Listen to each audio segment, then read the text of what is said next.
Sir క్లియర్గా నా కాన్స్టిట్యున్సీలో సర్వేపల్లిలో కూడా ఎస్ఎన్జే డిజిటల్గా ఉంది సార్.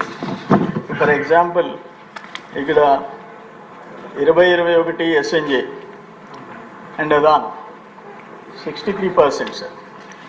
21-22 అదాన్ ఎస్ఎన్జే లీలా 43% సార్. న్యూ బ్రాండ్స్లో SNJ 65% sir. 20-23 new brand SNJ 43% sir. ఇవన్నీ నేను జిల్లాలో చూశాను సార్. ఇప్పుడు షాప్కి పోతే అయ్యా మ్యాక్డౌల్ ఉందా, లేదు. మ్యాన్షన్ హౌస్ ఉందా, లేదు. ఓల్డ్ ట్యావెన్ ఉందా, లేదు. కింగ్ఫిషర్ బీర్ ఉందా, లేదు. ఏముంది? 150 కావాలా, 250 కావాలా, 350 కావాలా? అంటే బ్రాండ్స్ వాడు అమ్మేవాడికి తెలియదు, కొనేవాడికి తెలియదు. అది తాగటం, చావటం. మా నెల్లూరు టౌన్లో పొగతోట ఎక్కువ హాస్పిటల్స్ ఉంటాయి సార్. హాస్పిటల్స్ అన్నీ పేషెంట్లు ఎవరంటే ఈ జే బ్రాండ్, జగనన్న బ్రాండ్ దాగి హాస్పిటల్ బెడ్స్ అన్నీ ఫుల్ అయిపోయే పరిస్థితి వచ్చింది సార్. దారుణమైన. నేను ఒక ఊరికి వెళ్ళాను, పైనాంపురం. 5 మంది ఈ బ్రాండ్ దాగి 35 సంవత్సరాల నుంచి 45 సంవత్సరాల లోపల చనిపోయినారు. నేను ముద్దుముడి గ్రామం వెళ్ళాను.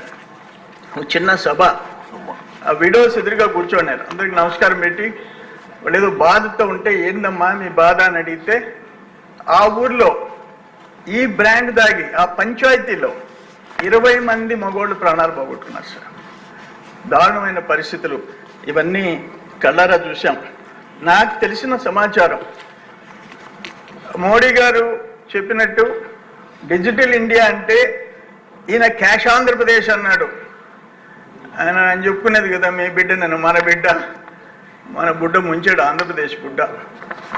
ఆయన నెలకి నాకు తెలిసి 200 నుంచి 200, అంటే 200 నుంచి 250 ఒక క్రేట్లో 48 బాటిల్స్ ఉంటాయి దిశ.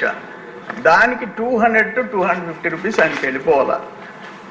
ఇప్పుడు మొత్తం అక్కడ ఢిల్లీలో 7-8 ఏళ్ళు ముఖ్యమంత్రిగా ఉండి 200 చిల్లర కోట్లకి డిప్యూటీ సీఎం దగ్గర నుంచి అనేక మంది, ఆఖరికి ఈరోజు సీఎంతో కూడా నెలల తరబడి జైల్లో ఉంటే నెలకి 200 కోట్లు, సంవత్సరానికి ఇంచుమించు 2500 కోట్లు, 5 సంవత్సరాలకి ఎన్ని వేల కోట్లు.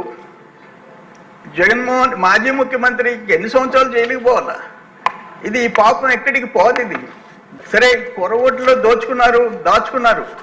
మనుషుల ప్రాణాలు, పేదోళ్ళు. ఎవరు ఈ బ్రాండ్ తాగేది? ఎవరు? కూలికి పోయి డబ్బు సంపాదించుకొని ఒక క్వార్టర్ దాగి పడుకోవాలనుకున్నాడు. వాళ్ళందరూ ప్రాణాలు పోగొట్టుకున్నారు. ఆయన నా ఎస్సీలు, నా ఎస్టీలు, నా బీసీలు అన్నాడు, వాళ్ళ ప్రాణాలే తీశాడు. ఇది దురదృష్టకరమైన పరిస్థితి. నా ఉద్దేశం అయితే fit for ED enquiry sir. అది నా అప్పీల్ అధ్యక్ష. ఇప్పుడే సోమిరెడ్డి గారు చెప్పారు ఎస్ఎన్జే ఆయన దగ్గరే ఉందని. మీ దగ్గర ఉన్నది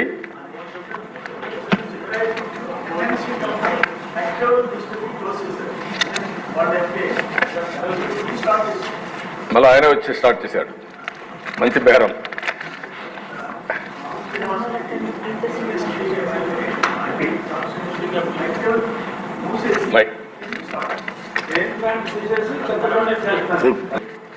మీరు మాట్లాడుతున్నారు, ఇది ఫిట్ కేసు అండి. ఈడీ కూడా, ఎన్ఫోర్స్మెంట్ డైరెక్టరేట్ కని కూడా చెప్పే పరిస్థితికి వచ్చారు. ఎందుకంటే ఇంత పెద్ద ఎత్తున ట్రాన్సాక్షన్ జరగకూడదు క్యాష్, అందులో గవర్నమెంట్లో అంత పెద్ద ఎత్తున ట్రాన్సాక్షన్ చేసే పరిస్థితికి వచ్చారు. ఓకే, దెన్ ఇవన్నీ చూసిన తర్వాత నాకు అనిపించడం ఏంటంటే ఈ థరో ఎంక్వైరీ జరగాల్సిన అవసరం ఉంది. అందుకనే 5 సంవత్సరాలు లక్షల కోట్ల రూపాయలు నగదు అమ్మకాలు జరిగాయంటే, అది కూడా సొంత డిస్టరీస్ పెట్టుకొని చేశారంటే ఇది చాలా భయంకరమైన పెద్ద స్కామ్ ఇది. అందుకనే ఈ ప్రభుత్వం దీన్ని సిబిసిఐడి ఎంక్వైరీకి వేస్తూ, అదే సమయంలో దీన్ని అవసరమైతే ఈడీ సపోర్ట్ కూడా తీసుకోవడానికి పెద్ద ఎత్తున క్యాష్ ట్రాన్సాక్షన్ జరిగాయి కాబట్టి వారికి కూడా రెఫర్ చేస్తాం. ఆ మధ్యలో 1924 తర్వాత కూడా దీని ఎఫెక్ట్స్ వల్ల ఎంతమంది ఆరోగ్యం నాశనం అయిపోయింది, ఎంతమంది మంగళ సూత్రాలు తెగిపోయినాయి, ఇవన్నీ కూడా ఎలక్షన్లో మనం చెప్పాం. అవన్నీ కూడా ఎస్టాబ్లిష్ చేయాల్సిన అవసరం ఉంది. దీనిపైన సిబిసిఐడితో తరో ఎంక్వైరీ చేపిస్తాం. ఈడీ కూడా రెఫర్ చేసి యాక్షన్ తీసుకుంటామని ఈ సభ ద్వారా తెలియజేస్తున్నాం. విషయాల కన్నా అసత్యాలు, అబద్ధాలు చర్చించడం, ప్రజలకి ఏదో ఒక సందేశం పంపించాలనేటువంటి ఒక ప్రయత్నం చేయడం జరిగింది. దానిలో అనేక రకాలైనటువంటి విధానాలు మాట్లాడారు. లిక్కర్ పాలసీని గురించి మాట్లాడారు, రకరకాలైనటువంటివి అన్ని గురించి మాట్లాడారు. వాటన్నిటి మీద కూడా నిన్న మా నాయకుడు జగన్మోహన్ రెడ్డి గారు పూర్తి స్థాయిలో వివరణ ఇవ్వడం జరిగింది. అయితే అసెంబ్లీలో జరిగినటువంటి దానిలో ఒక విషయం ఏంటంటే, అన్ని పాములు ఆడితే ఏలికి పాము కూడా ఆడింది అన్నట్టుగా మన ఏలికి పాము సోమిరెడ్డి కూడా అసెంబ్లీలో 2-3 విషయాల మీద మాట్లాడడం జరిగింది. ఆయన పాపం లిక్కర్ పాలసీ మీద మాట్లాడాడు. లిక్కర్ పాలసీ మీద మాట్లాడితే ఉపన్యాసంలో ఏమి పెద్ద పసలేదు, కానీ బ్రాండ్లు మాత్రం అనర్గళంగా చెప్పాడు. చంద్రబాబు కూడా ఆశ్చర్యపోయాడు. అమ్మ కూడా ఇంత ఉందా ఈ పిల్లవాడి దగ్గర, ఇంత సబ్జెక్ట్ ఉందా అని పేర్లు ఏదో చెప్పాడు. Mansion House, OT, Kingfisher beer ఇలాంటివన్నీ లేకుండా చేశారని చెప్పాడు.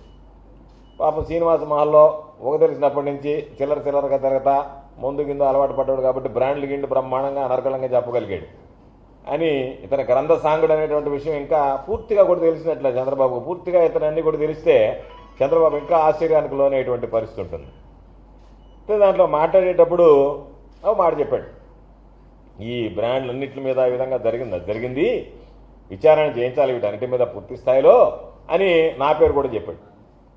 నేను చంద్రమోహన్ రెడ్డికి సవాల్ విసురుతున్నా. చంద్రమోహన్ రెడ్డికి నీతి జాతి ఉంటే, నేను మరలా చెప్తున్నా, నీతిమంతుడు లేదు, జాతి లేదు, నీతి జాతి ఉంటే నువ్వు అసెంబ్లీలో మాట్లాడినటువంటి మాటలు ఏదైతే ఉన్నాయో అవి నీకు ఇష్టం వచ్చినటువంటి ఏజెన్సీ చేత విచారణ చేసి నువ్వు రుజువు చేయి అని చెప్పి సవాల్ విసురుతున్నా. నీకు చేతనైతే, చేత కాలేదంటే చేతులు ముడుచుకొని కూర్చో. నేను వాగాను వెళ్ళిపోయానని మాట్లాడు. నీకు చేత అయితే ఈరోజు నువ్వు ఎస్ఎన్జే డిస్టిలరీస్ గురించి మాట్లాడావు. ఎస్ఎన్జే డిస్టిలరీస్కి ఎవరు పర్మిషన్ ఇచ్చాడు? చంద్రబాబు నాయుడు ఇచ్చాడా, జగన్మోహన్ రెడ్డి గారు ఇచ్చాడా? ఎస్ఎన్జే డిస్టిలరీస్ ఎప్పుడు ఓపెన్ అయింది? మీ హయాంలో ఓపెన్ అయిందా, ఎవరి హయాంలో ఓపెన్ అయింది? ఎందుకని నువ్వు ఒక మాట చెప్పు, ఓపెన్ చేశాడని. తమరిని పిలిచారు, తమరు పోయిన వెంటనే మొదలుపెట్టారు బేరసారాలు ఆడ వాళ్ళ దగ్గర. అందుకని వాళ్ళు నేను ఎమ్మెల్యేగా ఉన్నప్పుడు నన్ను పిలిచారు, ఎమ్మెల్యేగా గౌరవించి. నువ్వు మంత్రిగా ఉన్నా నేను ఎమ్మెల్యేగా ఉన్నాను కాబట్టి నన్ను పిలిచారు, అంతే తప్ప దాన్ని ఆయనే ప్రారంభించాడంటే, నీ ప్రభుత్వంలో నేను ప్రారంభించానంటే నువ్వు సిగ్గుపడాలనా, గర్వపడాలనా?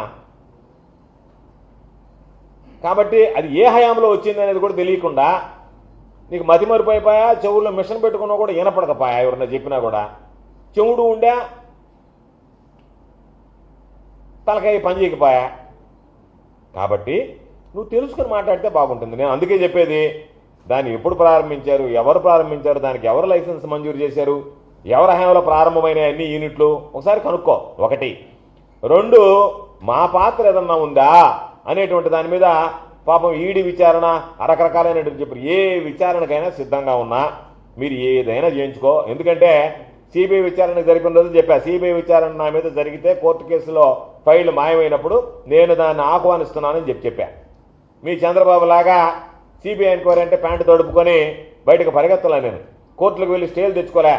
నేను ఆ రోజే సమావేశం పెట్టి సిబిఐ ఎంక్వైరీకి పిలిస్తే సిబిఐ ఎంక్వైరీ వేయమంటారా అని అడిగితే చీఫ్ జస్టిస్ వేయండి, మాకు అభ్యంతరం లేదు అని మా అడ్వకేట్ ద్వారా అఫిడవిట్ వేయించా. కాబట్టి ఆ రోజు నువ్వే చెప్పావు, పాపం శిక్ష కూడా నువ్వే వేసేసావు. ఏదో ఉపాహార శిక్ష, అపహారంలోనో కేసులోనో ఇన్ని సంవత్సరాలు వేసేసారు, ఇది చాలా పెద్ద నేరమో అని సిబిఐ ఏం చేసింది, విచారణ చేసి నా పాత్ర లేదని నిర్ధారించింది. నీ నోరు మూతపడిపోయింది. అదేవిధంగా ఈరోజు కూడా మరలా చెప్తున్నా, నువ్వు ఊరికే మాట్లాడి బురదలు వెళ్ళిపోదామని కాదు. నీకు ధైర్యం ఉంటే, నీతి నిజాయితీ ఉంటే దాని మీద విచారణ జరిపించి, ఇదిగో ఇది ఈ పాత్ర అని చెప్పని ఈడీ చేత చేయిస్తావా, సిబిఐ చేత చేయిస్తావా, సిబిసిఐడి చేత చేయిస్తావా, ఎవరి చేతన నీకు ఇష్టం వచ్చినటువంటి ఏజెన్సీ చేత చేయించుకొని చెప్పు. కాకపోతే రాష్ట్ర ప్రభుత్వం అంటే మీ నియంత్రణలో ఉంటుంది కాబట్టి ఆ రాష్ట్ర ప్రభుత్వం మీరు ఏది రాయమంటే అది రాసి ఇరికిచ్చేటువంటి పరిస్థితి ఉంటుంది కాబట్టి నేను కోరుకునేది దాని మీద నువ్వు ఈడీ కానీ సిబిఐ కానీ ఏదైనా కేంద్ర ప్రభుత్వ సంస్థ చేత నీకు ఇష్టం వచ్చినటువంటి దాని చేత దర్యాప్తు చేయించినా ఏమి ఇబ్బంది లేదు, భయం లేదు. ఎందుకంటే ఇలాంటి అవినీతి పరులు భయపడాల్సిందే తప్ప నాకేముంది భయము. ఒకటి. ఈ వీడియో కనుక మీకు నచ్చినట్లయితే లైక్ చేయండి, షేర్ చేయండి, కామెంట్ చేయండి మరియు సబ్స్క్రైబ్ చేయండి. చూస్తూనే ఉండండి లిమ్రా టీవీ.